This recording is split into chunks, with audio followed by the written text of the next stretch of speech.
Her attorney demanded 80% of everything and threatened to destroy me. My wife smiled like victory was guaranteed. I sat silent while they talked. What they didn't know, I've been 5 steps ahead, and her betrayal was about to cost her everything she thought she'd won. My name is Jonathan Reed. I'm 62, and I've spent 34 years turning prefabricated housing from a punchline into a legitimate industry. Reed Modular Systems now holds 17 patents and employs over 400 people. Started in my garage in 1991. Now we're worth more than I ever imagined. The conference room smelled like expensive leather. Cameron Blake sat across from me in a charcoal suit that probably cost $3,000. Isabella was beside him, red lipstick perfect, legs crossed like she was posing for a magazine cover. "Jonathan," Blake said, sliding a folder across the table. "Let's be adults. Your wife is entitled to 80% of all marital assets. That includes Reed Modular Systems, the Idaho property, and the Quick Build Foundation patent." I didn't touch the folder, just looked at him. 80%, I said slowly. "Mrs. Reed contributed significantly to the company's success," Blake continued.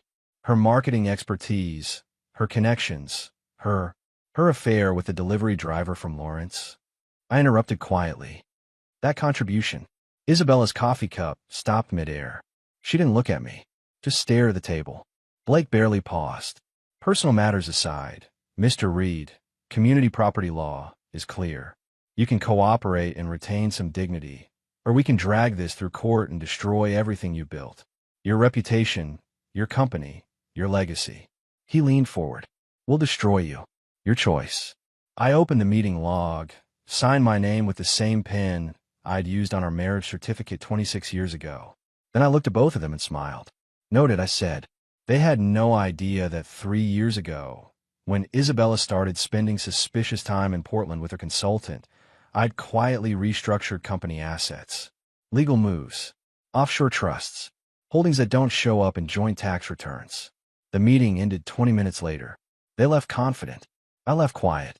Andrew was waiting in my truck in the parking garage. 32, senior engineer of the company, the only family member who'd chosen honesty. "How bad?" he asked. "Bad enough that your mother thinks she's won." He handed me a flash drive. 47 recordings. Every conversation she had with Blake. Every call with that driver. Everything. I pocketed it. "Thank you, Dad. I should have told you sooner. I kept hoping I was wrong." I squeezed his shoulder. "You told me when it mattered. That's all that counts." Driving home past the neighborhoods my company built, I thought about Isabella's confident smile, about Blake's threats, about the 80% they thought they'd already claimed. Some structures collapse loudly. Others just settle, quietly. Inevitably, I was about to teach them the difference. 2 days after the meeting, Isabella posted a photo on social media. Wine glass in hand, that smug smile she wore like armor. Caption: "Sometimes the strongest move is walking away from chaos before it touches you." She tagged her friend Monica, who always laughed too loud at Isabella's jokes. I didn't comment, didn't react, just saved the screenshot with a timestamp. That same evening, I sat across from Gerald Kim in a quiet cafe off Lexington. Gerald was the kind of lawyer who didn't advertise. Clean cut, understated tie, the type who sipped tea like time bent around him instead of the other way around. "You really let them lead with the quick build patent?" Gerald asked, setting his cup down with precision. "They were proud of it," I said. "Isabella thinks it's still mine." Gerald smiled slightly. "And it's not. Not on paper. Not since we restructured Reed Modular's assets 5 years ago through Cascade Trust Holdings. Fully private, isolated, never tied back to the main company on public filings. IRS clean." Gerald opened a manila folder, revealing a notarized letter dated, sealed, time-stamped. "The patent was legally transferred here," he said, tapping the document, "to a third-party design incubator. The revenue stream rerouted. Not fraudulent, just preemptive." I leaned back. "So, when they file claiming I own it, they're filing with misinformation," Gerald said. "The asset she listed doesn't legally exist in your name. Their case gets significantly weaker when this surfaces. They won't know until discovery." "Exactly." Gerald closed the folder. "She's building a bonfire with wet wood. I watched steam rise from my coffee." "What about the Idaho property?" "Also transferred. Different trust. Same structure. The lake house she thinks is joint property. Hasn't been marital asset for 3 years. It's under Andrew's name through a family trust you established when he turned 30. And she signed off on it, I said, remembering the paperwork. She did. Didn't read it, apparently. Just signed where a lawyer told her to. Gerald's expression shifted to something colder. I've seen a lot of high-conflict divorces, Jonathan. Most people panic. You look surgical. She wanted war. I said quietly. She's getting architecture. Every line deliberate. The irony wasn't lost on me. Isabella always thought my strength was in design, the aesthetic side. She never understood that real architecture isn't what you see. It's what you reinforce when nobody's looking. The steel under the stone. The foundations that hold when everything else shakes. When I left the cafe, the evening air had that early spring bite. I walked to my truck, pulled out my phone, not to check her social media, but to reread something I'd saved years ago. The original clause buried in the first Cascade filing. It wasn't just the patent. That holding company controlled something else Isabella didn't know she'd touched. I looked up at the crosswalk light, still red, and allowed myself a small smile. It had begun, and she'd walked right into it, stilettos first. The silence broke 3 days later, but not from me. Isabella's high-rise attorney suite got its first jolt at 10:47 a.m. when a paralegal came running down the corridor waving a brown envelope like it was on fire. The addressee was Cameron Blake, Esquire. Inside, a formal letter from the United States Patent and Trademark Office. Subject line: Request for reevaluation and clarification of beneficial ownership in pending asset dispute. Quick Build Foundation Patent U.S. 7824, AJ. It wasn't sent from my desk. Not from Gerald. This came directly from a quiet request Gerald made during our meeting, one that triggered an internal audit on the filings submitted in Isabella's divorce petition. Because the moment they listed that patent under my name in a legal claim, they walked into federal territory. By noon, 3 junior associates were locked in Blake's small conference room, laptops open, sweating over a mistake they hadn't made but now had to explain. Blake's assistant, a woman named Jennifer who once bragged about never losing a high-asset divorce, was heard muttering, "Why wasn't this flagged in disclosure review?" Because you were too busy playing offense to check your footing. The USPTO letter included 5 attachments. Transfer history, holding structure, beneficiary records, and a line that turned Blake's confidence into concern. Current beneficial ownership resides under non-contested designation, transferred on recorded date, unrelated to parties in dispute. Translation: you can't fight for what doesn't belong to the battlefield. Still, Isabella wasn't worried at first. She assumed it was a hiccup, something her legal team could smooth over. She was too high on imagined victory to smell smoke.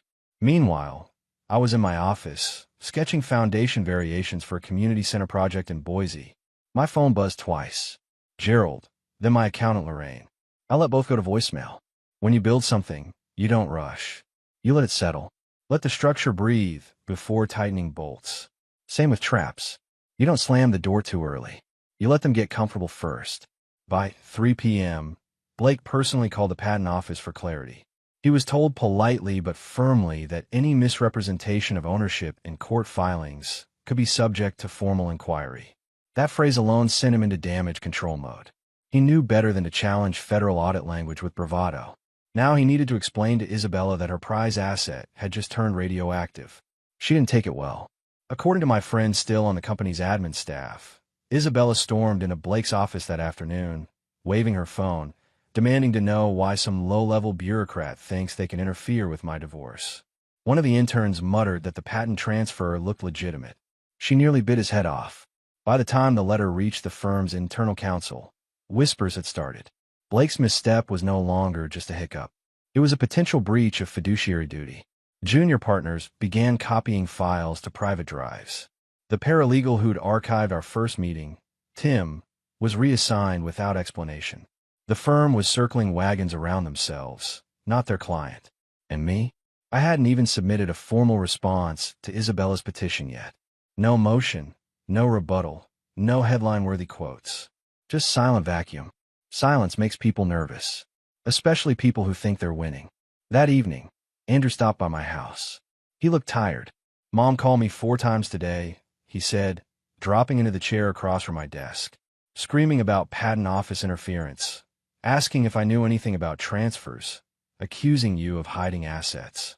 What did you tell her? I asked. That I'm an engineer, not a lawyer, and she should ask her attorney. He paused. Dad, she's spiraling. She actually threatened to cut me out of her will. I looked at my son, 32 years old, carrying the weight of a family falling apart, and still choosing integrity over inheritance. Andrew, I said carefully, your mother doesn't have a will. She has debt, a pending divorce, and a lawyer who just discovered his star witness is a liability. He almost smiled. Almost. How much more is coming? He asked. Enough, I said. But it won't be loud. It'll be procedural, document by document, each one removing another brick from the case she thought she'd built. Andrew nodded slowly. She really thought she could just take everything, didn't she? She did, I said, because for 26 years, I let her think I was the kind of man who'd let it happen.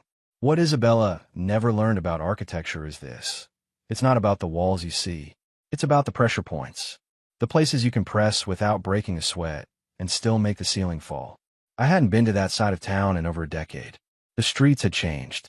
Glass towers replaced the brick buildings I once admired for their honest construction. Everything shimmered with corporate polish now, hollow and cold. But the building I pulled up to, I remembered. 8th and Marlowe. Pierce & Associates. Back in 2009, it was just Pierce Law, a 2-floor practice with peeling paint and loud ambition. Now it stretched 31 stories into the sky, an empire in brushed steel. Catherine Pierce's name was on the elevator directory.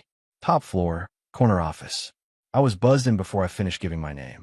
The receptionist, a young woman in a blouse that probably cost more than my first drafting table, led me down a hallway lined with abstract art that looked like stock market anxiety, painted in oils. Her heels clicked like a metronome. Then we reached it. Corner office, frosted glass, minimalist interior. Behind a walnut desk sat Catherine Pierce. Still sharp, still composed, hair grayer than I remembered but eyes just as clear. Jonathan, she said, standing. Her voice was thinner now, tempered by years of boardrooms and battles. It's been a long time. 12 years. I answered, walking in slowly. I didn't sit. Instead, I reached into my coat and pulled out a photograph. An old one. Her father, sitting on the porch of a newly remodeled house. Oxygen tank beside him, wrapped in a flannel blanket. Sunlight hitting him just right. Catherine crouching beside him, trying not to cry. I placed a photo on her desk. She looked at it for a long time, not moving, then picked it up with both hands like it might dissolve if she didn't hold it carefully. You paid for it, she said quietly. Not just the house, I replied. I rerouted the HVAC, widened the doorways, installed the lift system. Your dad got to spend his last months in dignity. No firm would take his case after the VA closed his file. I didn't do it for payment. I know. She set the photo down, finally looked at me. Not as a visitor, not as a potential threat, but as a man who once carried something that didn't belong to him, just so someone else didn't have to. I also know why you're here, she said. I nodded once.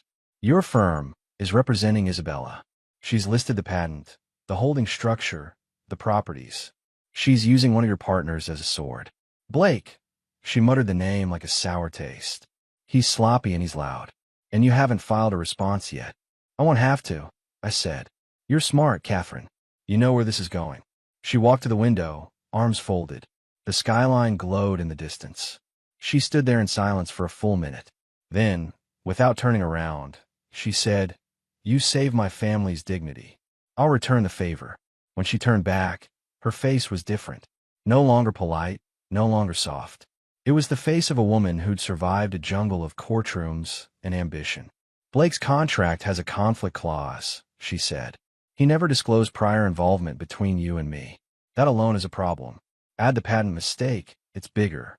But the part that really upsets me, she walked to her desk, pulled a drawer, retrieved something, is that he let this play out under my firm's banner without telling me. She held up a file. Our original meeting log from the mediation. Someone had sent her a copy. He used our reputation as cover for a stunt I can't ignore, Catherine said. I finally sat down. You'll remove him? I'll do more than that, she said. But quietly. You don't need a show. You need precision. She looked at me again, and I saw it. Gratitude, mixed with readiness. A sense of debt, yes, but also the willingness to balance it on her terms. Thank you, I said. Jonathan, she replied. Thank you for giving me the time I needed to say goodbye to my father. That was the real gift. Now let me give you something that lasts longer than grief. We didn't shake hands. People who owe each other something real rarely do. Instead, she reached for the photo, slid it into a leather folder, then picked up her phone. Cancel my next 2 appointments, she told her assistant. I have a file to reopen. As I stepped into the elevator, the city felt different, like something heavy had shifted below the surface.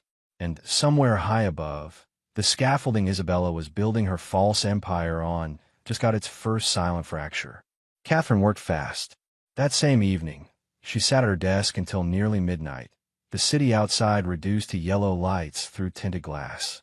The contract was open on her tablet, eyes scanning each clause like a surgeon studying an X-ray. There it was, Clause 7.3b, buried halfway through a 47-page partnership agreement. The kind of clause nobody expects to enforce, until suddenly, it's the only thing that matters. In the event that retained counsel knowingly enters litigation involving a former client or direct beneficiary of a senior partner within a 10-year window, immediate disclosure and potential recusal is required. 10 years. Not 5, not 7, 10. Jonathan had been in Catherine's personal records since 2009.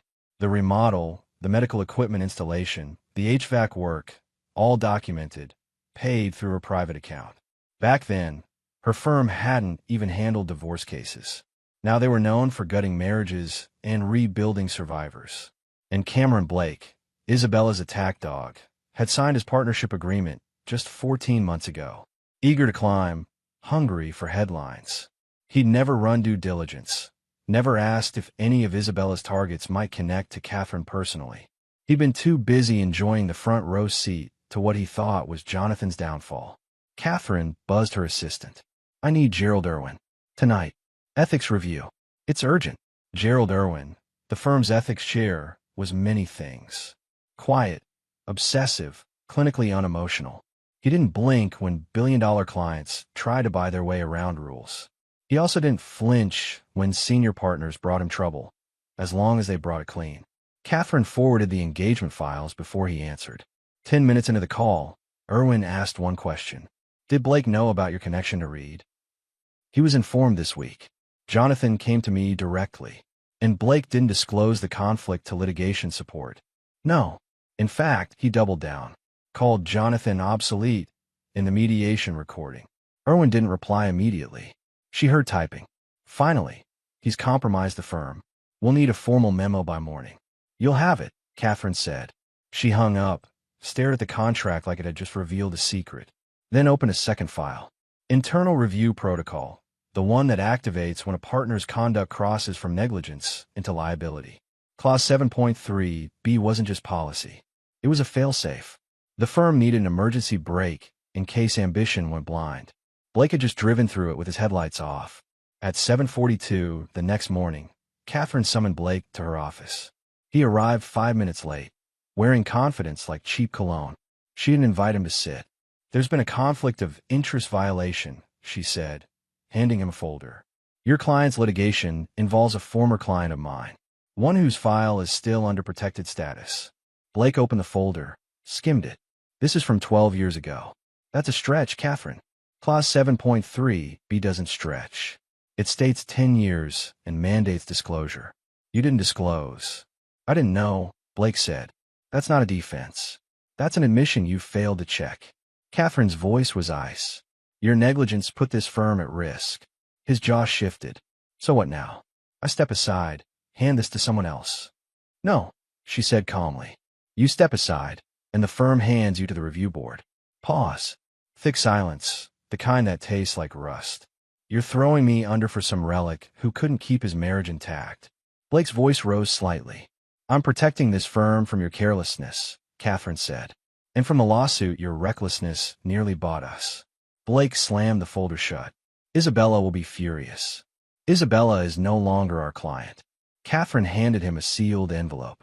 Effective immediately, you're suspended from all active litigation. Legal operations has been informed.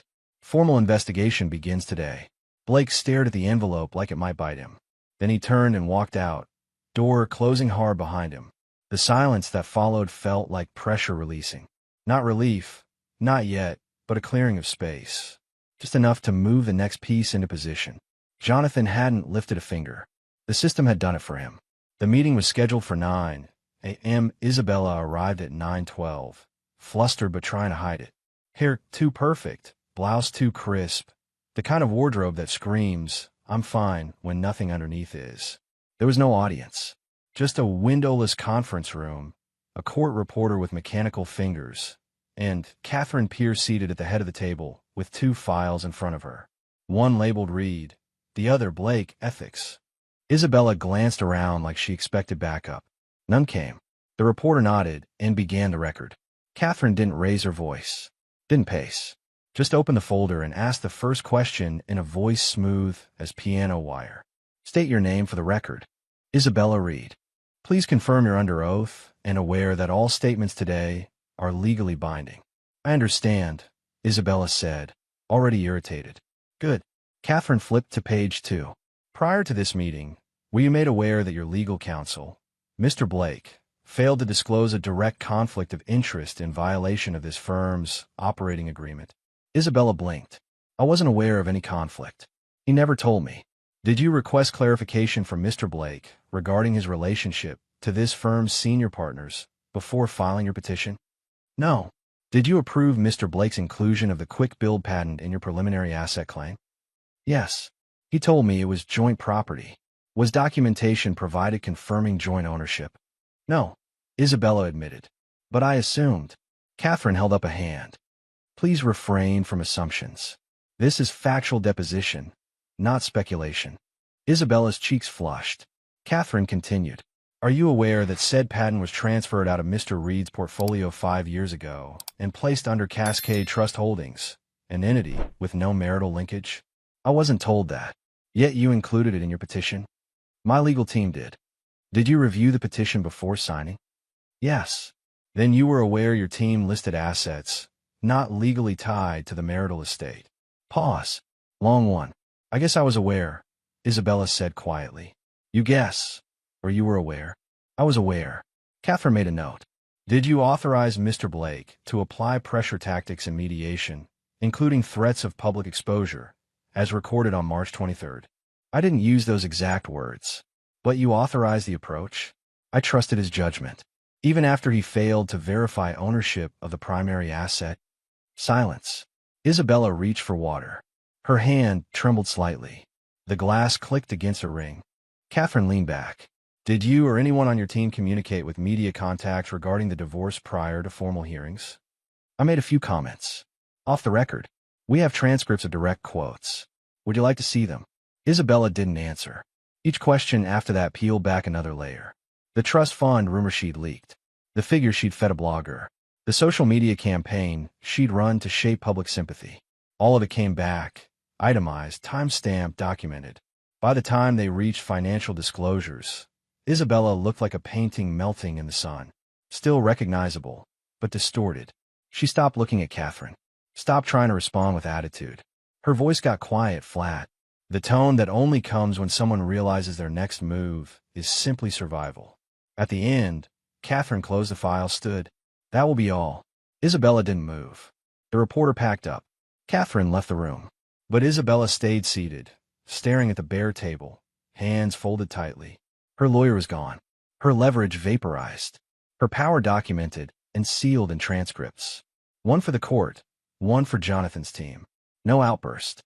No final plea. Just a soft exhale and silence. The kind that doesn't need applause because the collapse was complete. The meeting was scheduled for Friday afternoon, late enough to clear the calendar, early enough to catch people off guard. That's how you handle things when you're cleaning house. No fanfare, no weekend emails.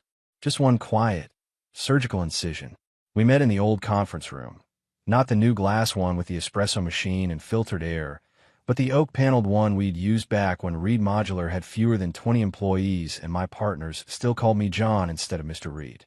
The room smelled like leather and old wood. Exactly how legacy should smell.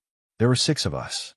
The 3 original partners, 2 executive board members, plus Eleanor Santos, our internal counsel, whose poker face had been mistaken for apathy too many times by people who didn't live long enough to regret it. I handed each of them a packet. 42 pages, stapled, not bound. On the front, one phrase, Clause 19C Review and Action. Clause 19C was a protective measure I'd written into the firm's retirement succession plan back in 2010, right after Isabella convinced me to include her name as a non-voting beneficiary. Just in case something happens to you, she'd said, all doe eyes and concern. You work so hard. I want to make sure you're protected. She'd never meant it. What she'd meant was, if you die, I want to own part of the aftermath. And because I was too generous, or too stupid, I'd agreed. Not to voting shares, not to operational control, but to a clause that tied a percentage of retirement disbursement to her name. Non-liquid, long-term, passive. The kind of thing nobody notices until it's time to divide spoils. But Clause 19C allowed for reversal. Quietly, cleanly. Triggered only in cases of malicious interference, public defamation, or active litigation with intent to dissolve or devalue core assets. Isabella had checked all 3 boxes. I gave them 10 minutes to read. No one spoke until Martin, my longest-serving partner who once shared a folding table with me in a construction trailer, looked up. You sure about this? He asked. She listed the firm in her filings. I said, tried to seize intellectual property not connected to her name. Authorized her legal team to pressure this board through misinformation. And did it all with a smile. Martin nodded once. Eleanor added, there's precedent. Clean removal. No risk of appeal. Clause 19C was signed by the full board when drafted and reaffirmed in 2018. She never challenged it. Angela, our youngest board member, spoke up. You don't owe us an explanation, Jonathan. She made herself a liability. Then we voted. Unanimous. 6-0. Isabella Reed was officially removed from the firm's retirement clause, stripped from internal ledgers, marked as disassociated due to breach of fiduciary alignment. Cold language. Just the way bylaws like it. Eleanor handed me a single page. I signed it. Effective immediately, she said, placing the signed form into a legal envelope. It was done in 9 minutes. Her name no longer existed in our system. Her claim to passive income gone. No sunset clause, no prorated payout.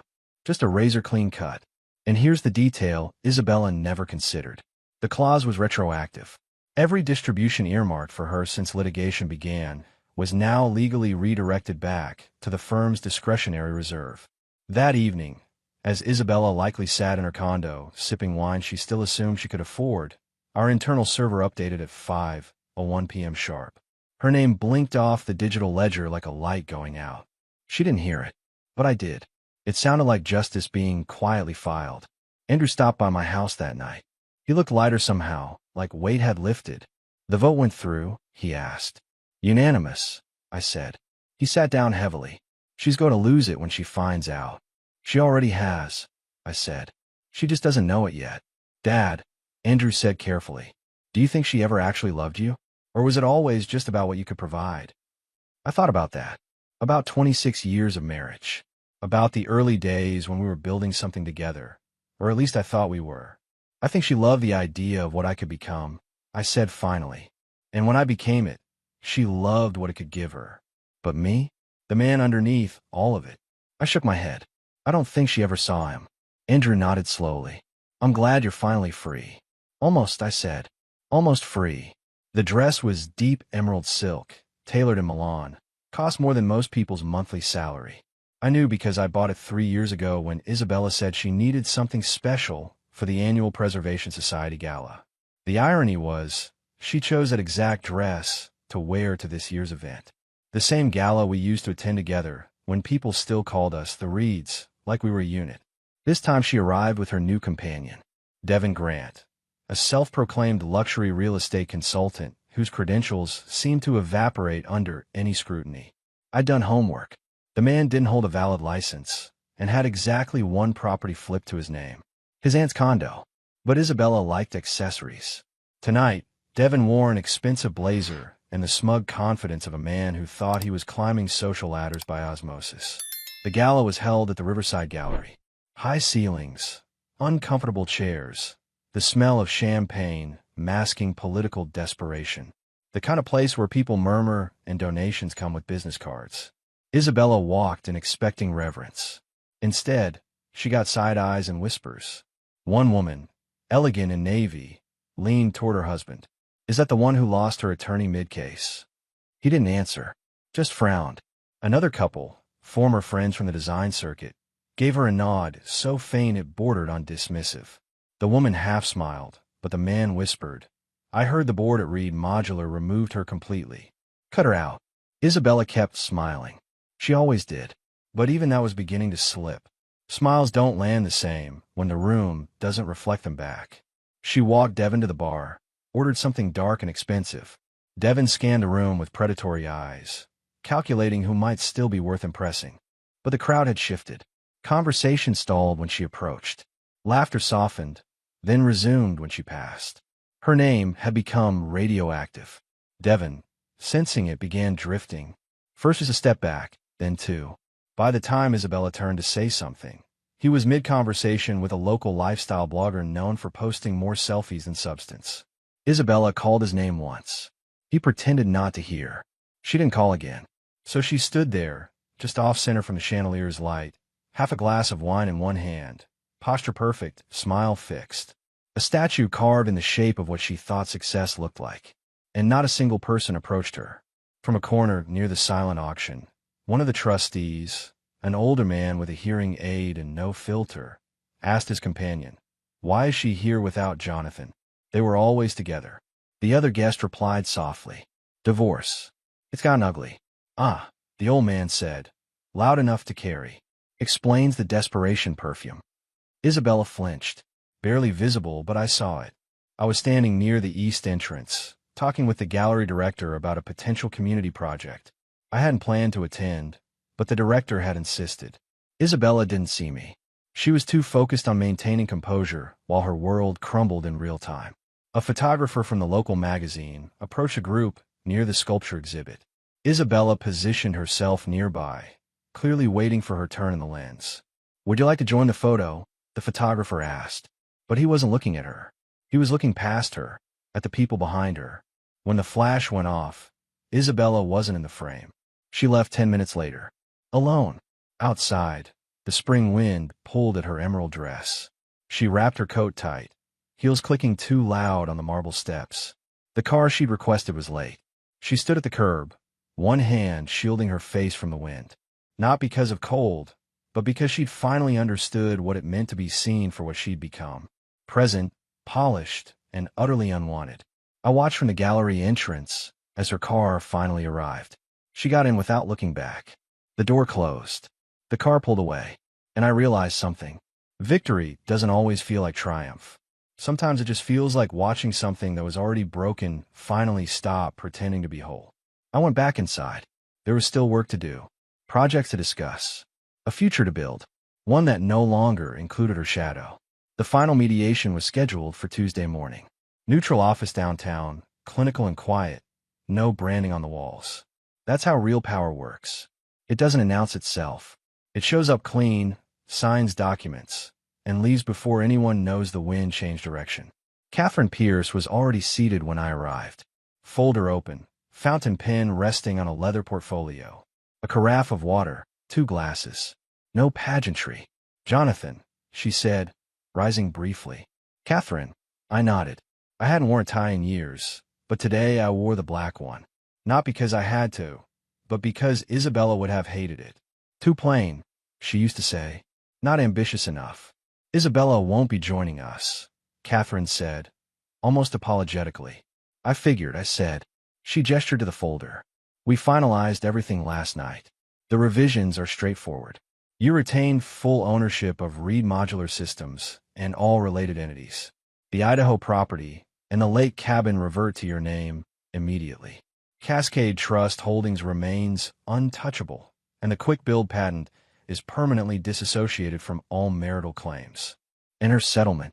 I asked, though I already knew. Catherine slid the papers toward me. A single buyout. Non-recurring lump sum. No royalties. No residuals. 5% of her original demand. I didn't flinch, just nodded. She agreed to that. I asked. She signed under advisement of her new representation, Catherine said. I believe her exact words were, just make it end. That tracked. The woman who'd strutted into mediation 6 months ago, demanding 80%, who'd threatened to destroy me, who'd smiled like she'd already won, had quietly tapped out. No final attack. No Hail Mary. Just fatigue. Probably already spinning a new version of the story for her friends. The victim narrative. How she was taking the high road. Catherine handed me the pen. You built it, she said quietly. You protected it. Now you own it without compromise. The moment ink touched paper, I didn't feel triumph. Not really. There was no rush of victory, just stillness. The kind that comes when you've outlasted fire, storm, and whispers. I signed page after page in steady silence. When it was done, Catherine placed the documents in a locked briefcase and stood. No press releases, she said. No leaks, I replied. We shook hands. Firm, brief, final. As I walked toward the elevator, a junior associate, probably on loan from another floor, stood by the coffee station, pretending to stir something she wasn't drinking.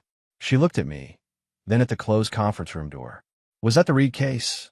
She asked Catherine quietly. Yes, Catherine said. The young woman blinked. Did she really think she could break him? Catherine didn't raise her voice, didn't even look up from her notes. She underestimated the one man who never needed to raise his voice. I stepped into the elevator alone. The door slid shut. No noise, no flash. Just peace. Earned, not granted. And behind me, a chapter Isabella thought she'd write closed in handwriting that was never hers to begin with. 15 months later, I stood on a construction site in eastern Oregon, watching the first modular units being placed for a new affordable housing development. 60 families would live here. Decent homes, energy efficient, built with a quick build system that Isabella had tried to claim as hers. Andrew stood beside me, tablet in hand, reviewing installation specs. 33 now, confident, no longer carrying the weight of a family war. Foundation looks solid, he said. Always start with the foundation, I replied. We'd expanded Reed Modular by 40% in the past year. 3 new patents, 2 manufacturing facilities, contracts in 5 states. The company Isabella tried to gut was thriving in ways she'd never imagined. I'd heard through mutual acquaintances that she'd moved to Arizona. Smaller city, quieter life. Working as a marketing consultant for a local real estate firm. The emerald dress probably still hung in her closet, a relic of a life she tried to steal and lost. I didn't wish her ill. I just didn't think about her much at all anymore. Dad, Andrew said, breaking my thoughts. I've been meaning to tell you something. What's that? I'm engaged. Sarah from a Portland office. We've been seeing each other for 8 months. I looked at my son, saw the nervousness in his eyes, the hope. That's wonderful, I said. She's good people. She is, he said. And I wanted to ask if you'd be okay with me using Grandma's ring. The one you gave me after the divorce. My mother's engagement ring. The one I'd retrieved from the safe deposit box the day the settlement was finalized. The one I'd told Andrew was his when he found the right person. It's yours, I said. Your grandmother will be proud. Andrew smiled, real and unguarded. We stood there as the crane lifted another housing unit into place, watching something being built instead of torn down, creating instead of destroying. My phone buzzed. A text from Catherine Pierce. Just 3 words. Congratulations on Portland. News traveled fast. We'd just won a major contract to design a mixed-use development in downtown Portland. $20 million project. The kind of work that changes a company's trajectory. I texted back. Thank you for everything. Her reply came quickly. You did the work. I just removed the obstacles. That evening, I drove home past neighborhoods my company had built. Streets full of families, kids playing in yards, lights coming on in windows as the sun set. This was the empire Isabella had tried to claim. Not the money, not the patents, not the properties. This, the actual work, the homes, the foundations that held families together. She'd wanted the crown without understanding the kingdom. I pulled into my driveway, newer house, smaller than the one we'd shared, but mine, fully, completely mine. Inside, I poured a glass of whiskey, sat on the deck, overlooking the valley. The spring air had that clean smell, fresh and full of possibility. Somewhere in Arizona, Isabella was probably telling people she'd walked away from a toxic situation. probably believed it too. And that was fine.